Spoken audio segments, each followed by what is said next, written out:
Hello students, last class में हमने पढ़ा था मेटलर्जी के बारे में। मेटलर्जी हमने स्टार्ट किया था और हमने ये पढ़ा था कि मेटलर्जी में आपके पास किस किस टाइप के प्रोसीजर्स होंगे, कितने स्टेप्स होते हैं जो आपको फॉलो करने होते हैं, और उन स्टेप्स के अंदर कौन कौन से फर्दर मेथड्स हैं जो आप ऑप्ट कर सकते हैं। तो आज की क्लास में हम सबसे पहले स्टार्ट करेंगे first metallurgical process, that is the concentration और एनरिचमेंट ऑफ ओर। और ये वाला स्टेप हम क्यों करते हैं? This is for the removal of gang, यानी कि ये इम्प्योरिटी को रिमूव करने के लिए ये प्रोसेस किया जाता है। और इसके अंदर आपके पास डिफरेंट टाइप्स के मेथड्स होते हैं डिपेंडिंग अपॉन आपके पास किस टाइप का ओर है और कैसी आपके पास इम्प्योरिटी है। हम उनमें से कोई एक मेथड सिलेक्ट करेंगे।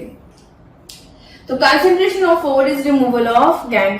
इसके लिए मैंने आपको एक और टर्म बताया था, that is dressing of ore. पर मैंने कहा था कि ड्रेसिंग ऑफ ओर बेसिकली आपके पास इनिशियल स्टेप होता है before the concentration of ore. पहले हमारे पास क्या होते हैं? बिग लम्प्स ऑफ रॉक्स हैं।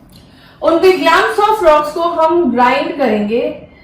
ग्राइंड करने के बाद हमें वो स्मॉल पीसेस में डिस्ट्रीब्यूट हो जाएंगे। ठीक है, अगर आपको जरूरत है तो आप स्मॉल पीसेस के बजाय और फर्दर उसको, ये हम ग्राइंडिंग जो करते हैं ये हम करते हैं जॉ क्रशर्स में। जॉ क्रशर्स एक मशीन होती है जिसकी हेल्प से हम इनको ग्राइंड करते हैं। इसके बाद में आप इसको पल्वराइज करेंगे। पल्वराइज करने का मतलब है कि आपके पास ये बेसिकली बहुत दाना पाउडर हो गया है। fine powder, you're getting fine powder. Now this process is done in ball mills.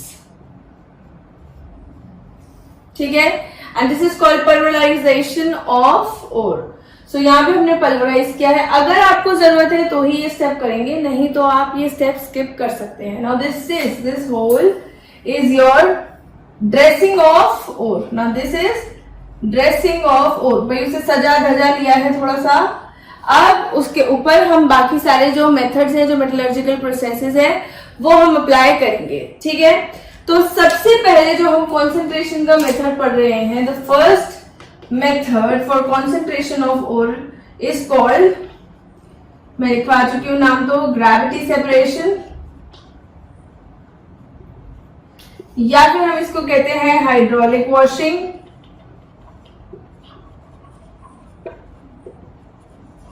या फिर it is called levigation.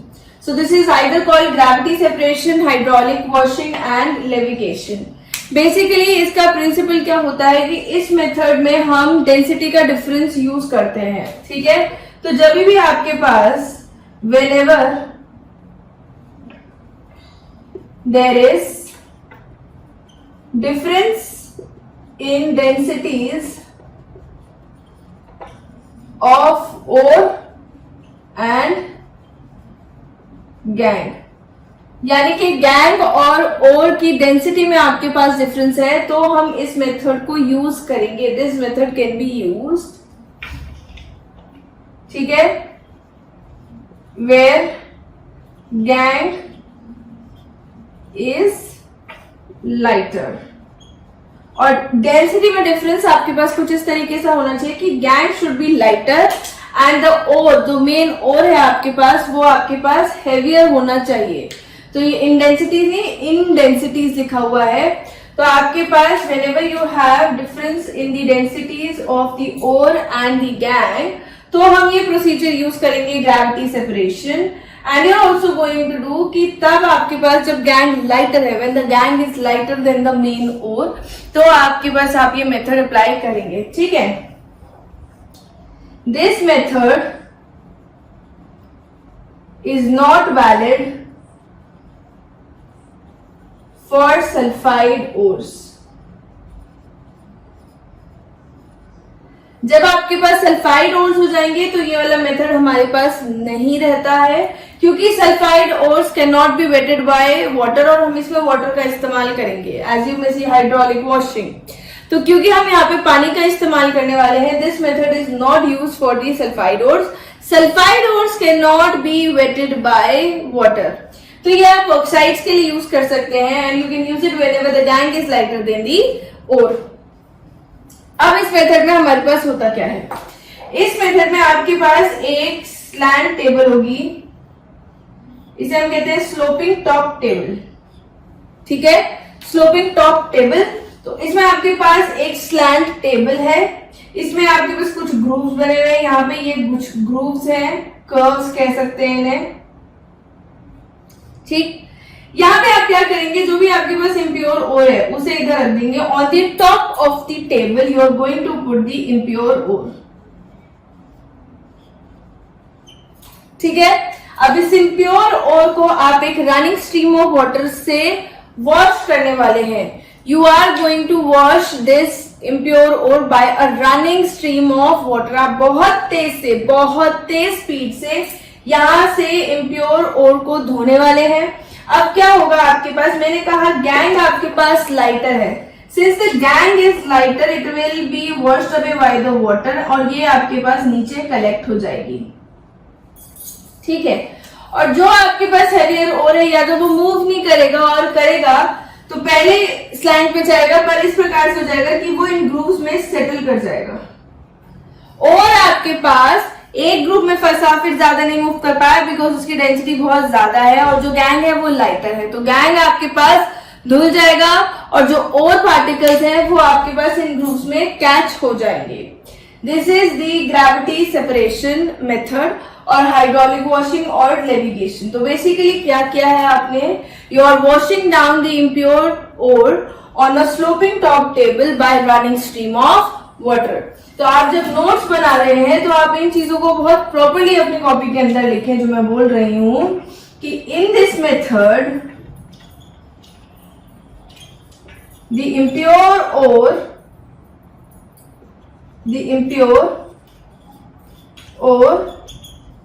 is kept on a sloping top table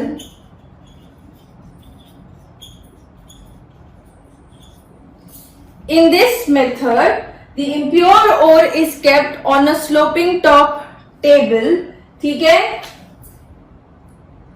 and then washed by running stream of water। तो आप यहां पे लिख सकते हैं it is washed bye running stream of water.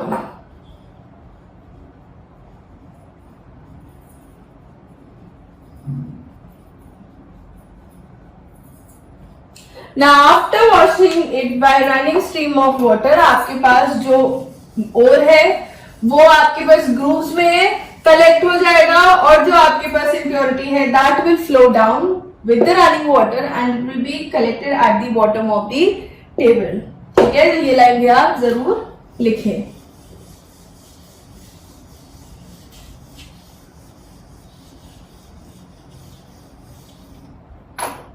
So this was the first method for the concentration or enrichment of ore। तो ध्यान रखिएगा, the principle is that there should be difference in the density of the ore and the gang should be lighter than the ore second of all ये principle नहीं है but it is a point to remember that this method can not be use for sulphide ore. So sulphide ores like galena, cinnabar, इन सब के लिए आप या zinc blende, इन सब चीजों के लिए आप इसको मेथड को यूज नहीं करेंगे फॉर कॉन्सेंट्रेशन।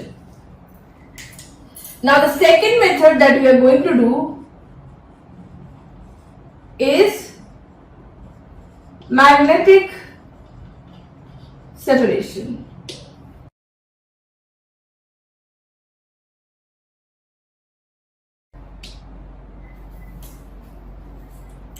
तो मैग्नेटिक सेपरेशन मेथड हम तब यूज करते हैं जब आपके पास आइदर द ओर और द गैंग, जब आपके पास आइदर ओर या फिर गैंग में क्या हो, magnetic properties.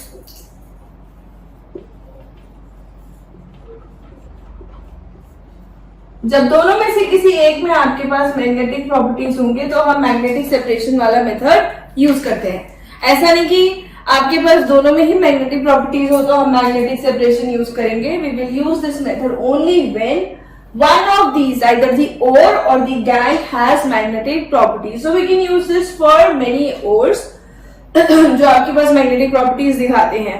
But do remember कि आयरन के सारे ओर्स के अंदर मैग्नेटिक प्रॉपर्टीज नहीं होते.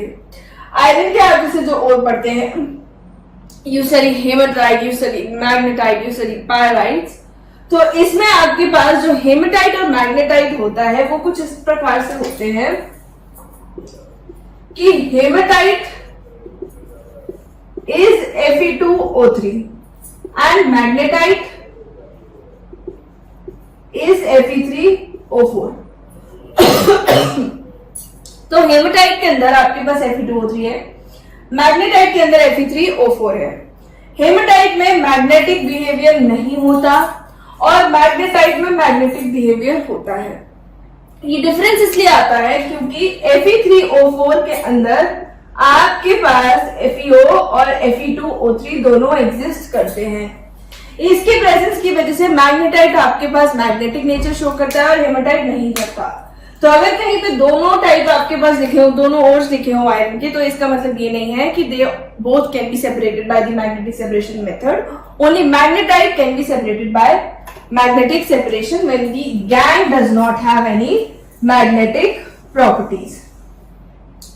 तो इस मेथड में बेसिकली हम करते क्या है, इस मेथड में आप दो रोलर्स लेंगे. one will be a magnetic roller and the other one will be a non-magnetic roller. और इन रोलर्स के ऊपर हम एक कन्वेइंग बेल्ट चलाएंगे.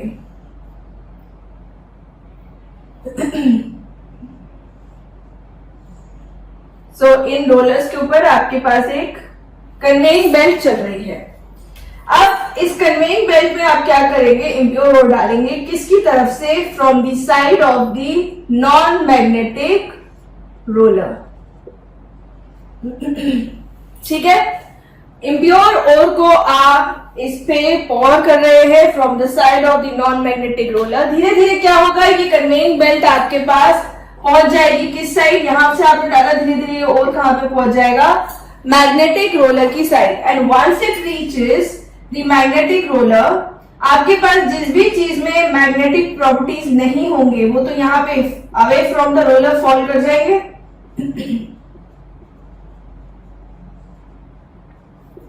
जो नॉन मैग्नेटिक पार्टिकल्स हैं, they will fall away from the magnetic roller. And the particles which have the magnetic properties, वो इसके साथ थोड़ा चिपके रहेंगे और वो ग्रेविटी की वजह से यहां पे गिरेंगे. तो यहाँ पे आपके पास आ गए मैग्नेटिक पार्टिकल्स. ठीक है, तो इस तरीके से आपके पास नॉन मैग्नेटिक और मैग्नेटिक जो पार्टिकल्स हैं वो सेपरेट हो सकते हैं by the help of two rollers. One roller will be magnetic roller and the other one will be non-magnetic roller. इसमें आप एक कन्वेइंग बेल्ट चलाएंगे and then pure ore should be poured from the side of the non-magnetic roller. तो principal क्या है? Principal ये है, ये किस बेसिस पे सेपरेट करता है? Either the ore or the gang has magnetic properties. दोनों में से किसी एक के पास आपके पास मैग्नेटिक प्रॉपर्टीज होने चाहिए. मैंने आपको बताया कि आयरन के हर ओर में नहीं होता. इसी प्रकार से ये ध्यान रखिएगा कि जरूरी नहीं है कि किसी और में अगर आयरन प्रेजेंट है तो उसी में ही मैग्नेटिक प्रॉपर्टीज होंगी. There are many other elements which in combined form like tin, titanium can show the magnetic behaviour. ठीक है, so the next separation we are going to do is for the sulphide ores. क्योंकि हमने कहा था gravity separation वाला method आपके पास sulphide ores पे नहीं लगता है. So in the third method we are going to do something, some concentration step for the sulphide ores. This is called flotation process. From flotation process. From flotation process आपके पास क्यों किया जाता है? इसका प्रिंसिपल क्या होता है कि जो आपके पास सल्फाइड का ओर है और जो आपके पास गैंग है उनके वेटिंग प्रॉपर्टीज डिफरेंट होने चाहिए. तो they have difference in the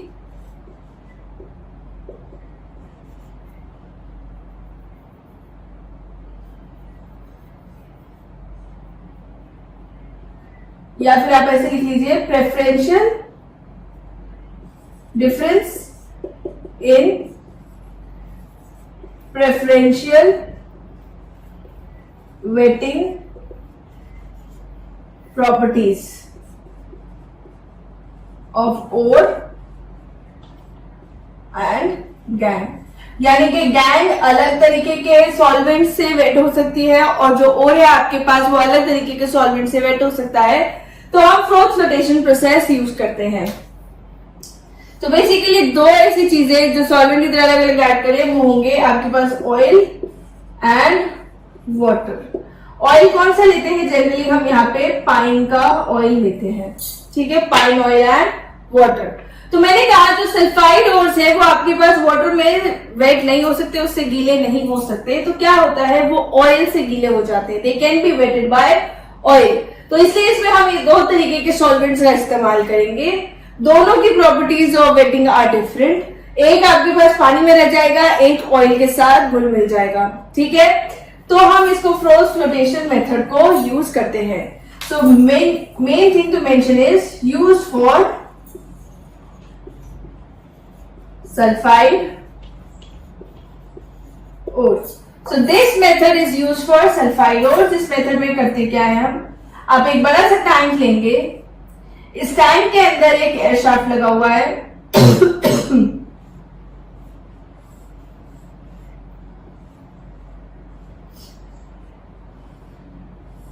so this is basically the air shaft, ठीक है।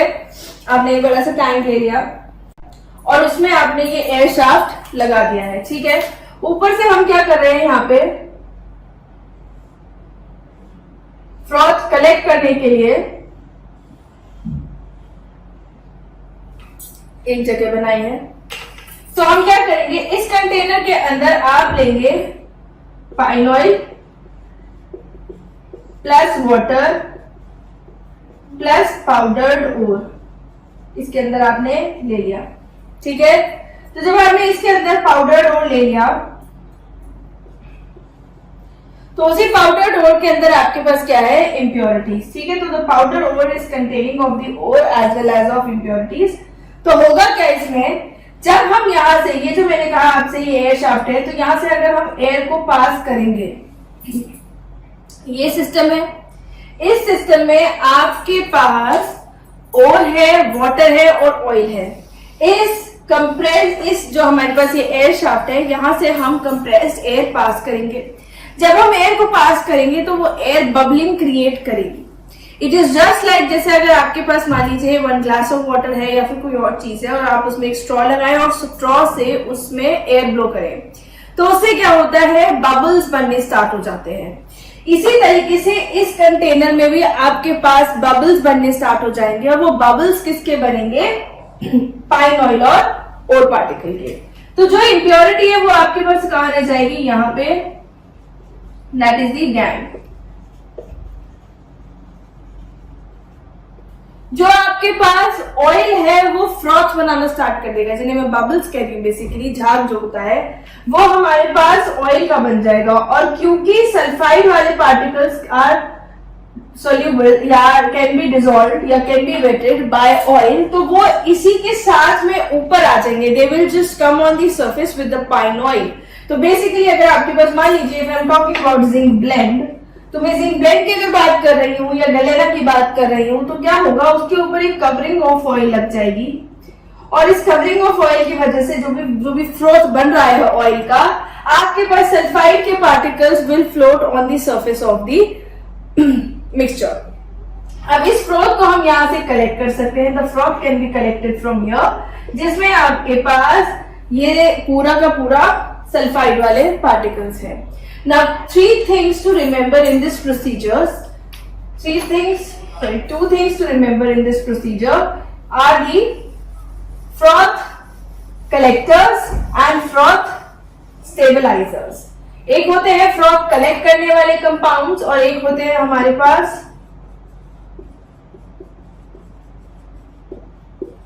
फ्रॉथ स्टेबलाइज, कि अच्छे से स्टेबल आपके पास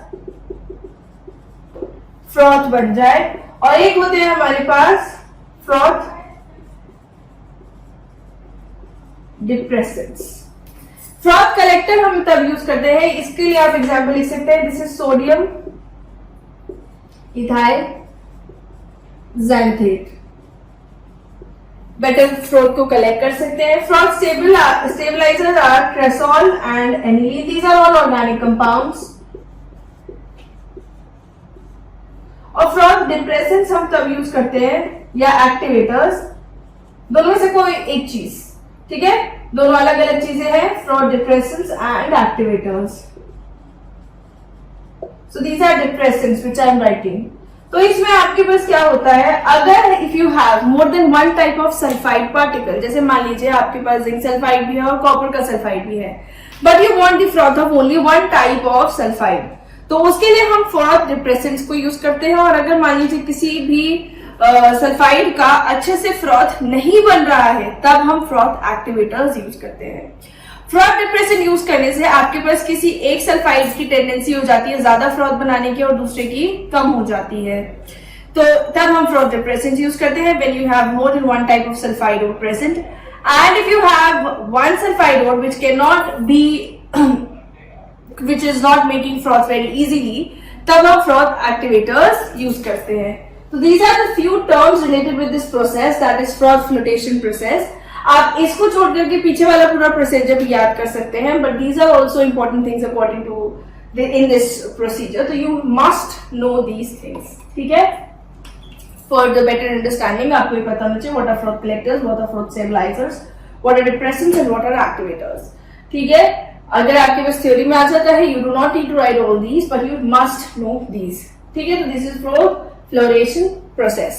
अब इसके बाद में हमारे पास जो फोर्थ प्रोसीजर होता है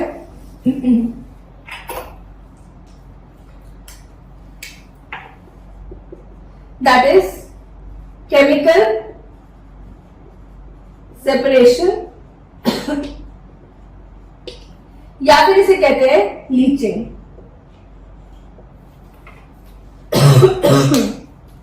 The chemical separation is also known as leaching, और इस प्रोसीजर को हमारे लिए एल्यूमिनियम के लिए बहुत ज्यादा इंपॉर्टेंट है, बिकॉज लीचिंग ऑफ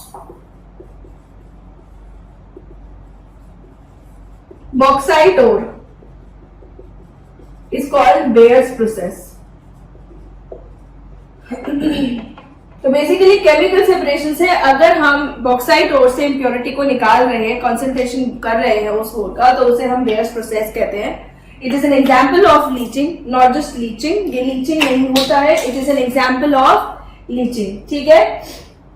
तो ये प्रोसीजर हमारे पास बहुत ज्यादा इंपॉर्टेंट है। This is important because aluminium की जो आपके पास मेटलर्जी है वो पूरी इलेबोरेटेड फॉर्म में टू अंडरस्टैंड के लिए गिवन है। तो एक स्पेसिफिक केस एल्यूमिनियम के लिए आपको ये सारे याद करनी पड़ेगी, एल्यूमिनियम के लिए सारी चीजें। तो एल्यूमिनियम का हम यहाँ पे कर लेते हैं। बॉक्साइट ओर होता है हमारे पास Al2O3.2H2O, this is bauxite ore. अब क्या होता है इसमें आपके पास अपार्ट फ्रॉम Al2O3 आपके पास इंप्योरिटीज प्रेजेंट होती है SiO2 एंड Fe2O3, ठीक है।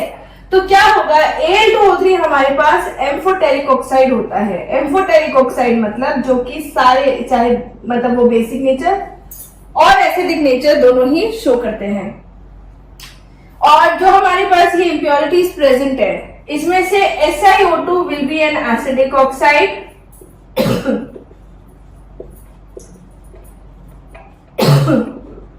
और Fe2O3 हमारे पास बेसिक ऑक्साइड होता है। तो बॉक्साइट में जो आपके पास Al2O3 है दैट इज एम्फोटेरिक ऑक्साइड। जो इम्प्योरिटीज है उसमें SiO2 है और Fe2O3 है। SiO2 आपके पास एसिडिक ऑक्साइड होता है और Fe2O3 हमारे पास बेसिक ऑक्साइड होता है। तो इसलिए हम क्या करते हैं, अगर हम इसमें यदि मान लीजिए सॉल्वेंट यूज करें NaOH, हमने एक केमिकल का इस्तेमाल किया है to use chemical separation. Chemical separation तब यूज किया जाता है जब आपके पास ओर और गैंग के केमिकल नेचर्स डिफरेंट हो। तो हम किसी केमिकल का इस्तेमाल करके दोनों की रिएक्शन करवा के उनको सेपरेट कर सकते हैं कि एक रिएक्ट कर जाएगा और दूसरे वाला रिएक्ट नहीं करेगा। तो सॉल्वेंट इसमें यदि अगर हमने यूज किया है NaOH, तो आपके पास क्या होगा, ये क्या है हमारे पास एक बेस। एम्फोटेरिक क्या होते हैं, जो दोनों टाइप के नेचर दिखाते हैं, acidic as well as basic.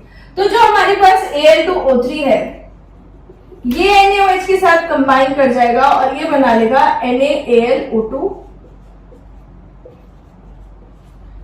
Plus H2O।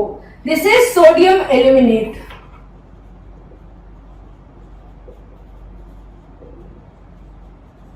और जो आपके पास SiO2 है, ये भी कंबाइन कर जाएगा किससे, NaOH के साथ में, क्योंकि इसका नेचर कैसा है, एसिड, और एसिड और बेस दोनों आपस में रिएक्ट कर सकते हैं। तो ये आपके पास बना देगा Na2SiO3 plus H2O। This is sodium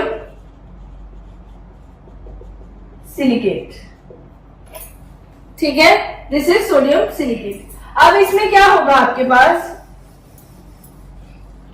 जो Fe2O3 है, Fe2O3 being basic या being a base will not be soluble in NaOH। तो Fe2O3 आपके पास NaOH में सोल्यूबल नहीं हो पाएगा, it will not gate dissolved in NaOH।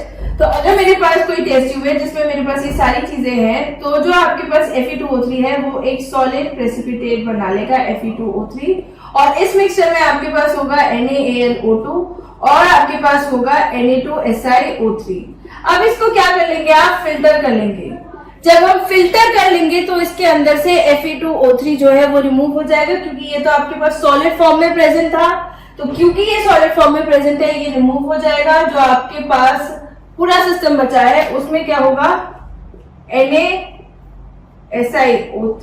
Na2SiO3 and NaAlO2।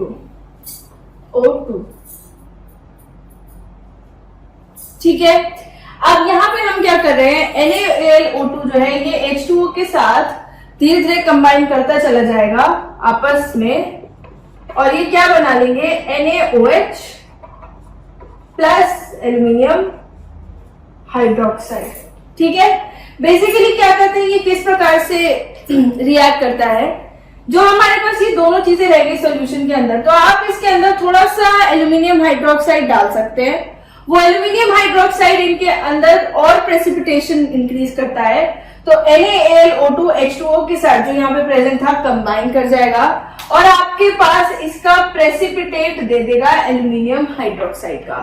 अब इस स्टेप के बाद में आप फर्दर इसको क्या करेंगे, फिल्टर कर लेंगे। जब हम फिल्टर कर लेंगे तो आपके पास AlOH का होल थ्राइस यानी कि एल्यूमिनियम हाइड्रोक्साइड आपके पास रेसिड्यू फॉर्म में कलेक्ट हो जाएगा। Na2SiO3 पे बेचारे पे कोई फर्क नहीं पड़ रहा, वो आपके पास डिसॉल्व ही रहेगा फिल्ट्रेट के अंदर, ये रेसिड्यू मिल जाएगा। आप इसे हीट करेंगे तो हीट करने के बाद ये किस में मिल जाएगा आपको, Al2O3 plus H2O। Now this Al2O3 here is pure, it is free from the impurities of silicon oxide and iron oxide. ठीक है, तो इसके अंदर आपके पास कोई भी इम्प्योरिटीज नहीं है। तो प्रोसीजर में आपने क्या किया, NaOH हमने एक सॉल्वेंट लिया या केमिकल रिएजेंट लिया फॉर दिस रिएक्शन, आपने एल्यूमिनियम के ऑक्साइड का रिएक्शन हो जाएगा because it is amphoteric. Amphoteric can show the properties of both acid as well as base. SiO2 आपके पास एसिड होता है, एसिडिक ऑक्साइड है, ये बेस है, दोनों रिएक्ट कर गए, सॉल्ट एंड वाटर। फिर उसके बाद में आपके पास फिल्ट्रेट के अंदर ये दोनों चीजें हैं, आप फिल्टर कर देंगे, Fe2O3 अलग हो जाएगा। तो these two reactions are important. Then NaLO2 will react with H2O in the presence of aluminium hydroxide, जो आप डाल रहे हैं थोड़ा सा, ताकि अपने आप ही प्रेसिपिटेट बनने लग जाए और एल्यूमिनियम हाइड्रोक्साइड का। तो जो induce the reaction you are using a part of that type of chemical only. तो यहाँ पे एल्यूमिनियम हाइड्रोक्साइड बन गया। जब एल्यूमिनियम हाइड्रोक्साइड को आपने कलेक्ट किया फिल्टर करके, तो it can be heated and to give Al2O3 and H2O. So this H2O here, it is removed and Al2O3 here, it is pure bauxite में एल्यूमिना आपको मिल जाता है। After this you will remove the oxygen from this Al2O3 and can extract the aluminium from this compound. ठीक है, तो ये आपके पास aluminium के स्पेसिफिक केस के लिए the leaching of aluminium is important because you also have the electrolytic reduction of aluminium in your syllabus, तो इसलिए it is very much important. इसका केमिकल सेपरेशन भी इंपॉर्टेंट है, इसका रिडक्शन वाला प्रोसीजर भी इंपॉर्टेंट, जहां पे अब इसे ऑक्सीजन से अलग करेंगे। पहले हमारे पास क्या होता है, concentration of ores. So today we have studied the concentration of ores. Next step is to convert them into oxides. अगर ऑलरेडी ऑक्साइड में है तो आपको वो स्टेप लगाने की जरूरत नहीं है। उसके बाद में जब ऑक्साइड में कन्वर्ट हो जाता है तो उसका क्या करते हैं, रिडक्शन। तो इसमें ऑलरेडी ऑक्साइड है, इसका आप क्या करा देंगे, रिडक्शन। अगर सल्फाइड होता या कार्बोनेट होता तो हम पहले ऑक्साइड में कन्वर्ट करते, फिर हम करते रिडक्शन। ठीक है, so this is the concentration and enrichment of ore today that we have studied. In the next class we are going to study how to convert into the oxide forms, and then we will study some reductions and the reduction of aluminium. ठीक है, आप please revise करते रहिए chapter को। कोई दिक्कत आए तो आप जरूर हमसे कांटेक्ट करिए।